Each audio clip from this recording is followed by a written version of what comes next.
రీసెంట్గా IndiGo flight ticket ధరకు సంబంధించి శ్రేయాంశ్ సింగ్ అనే ఒక ప్రయాణికుడు టికెట్ ఛార్జీలతో పాటు CUTE fees, user development fees అంటూ వేరే ఛార్జీలు వసూలు చేస్తున్నారంటూ నెట్లో ఒక స్క్రీన్ షాట్ పోస్ట్ చేసి ఇండిగోపై ప్రశ్నల వర్షం కురిపించాడు.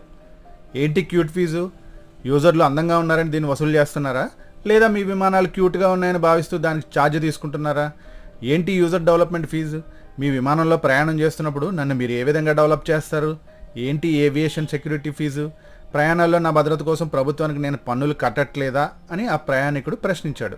అయితే దీనిపై ఇండిగో స్పందించింది. క్యూట్ ఫీజ్ అంటే common user terminal equipment fees. Metal detecting మిషన్లు, ఎస్కలేటర్లు, ఎయిర్పోర్ట్లో ఇతర పరికరాలను ఉపయోగించినందుకు వీటిని వసూలు చేస్తాం. ఇక యూజర్ డెవలప్మెంట్ ఫీజ్ అంటే ఎయిర్పోర్ట్లో మెయింటెనెన్స్ కోసం ఛార్జ్ చేస్తున్నాం. సెక్యూరిటీ ఫీజు బుకింగ్కు సంబంధించింది అని ఎయిర్లైన్స్ తెలిపింది. ఒక్కసారి మీరు కూడా ఫ్లైట్ టికెట్స్ బుక్ చేసుకున్నప్పుడు ఇలాంటి ఛార్జీలు ఏమైనా పడుతున్నాయేమో చెక్ చేసుకోండి.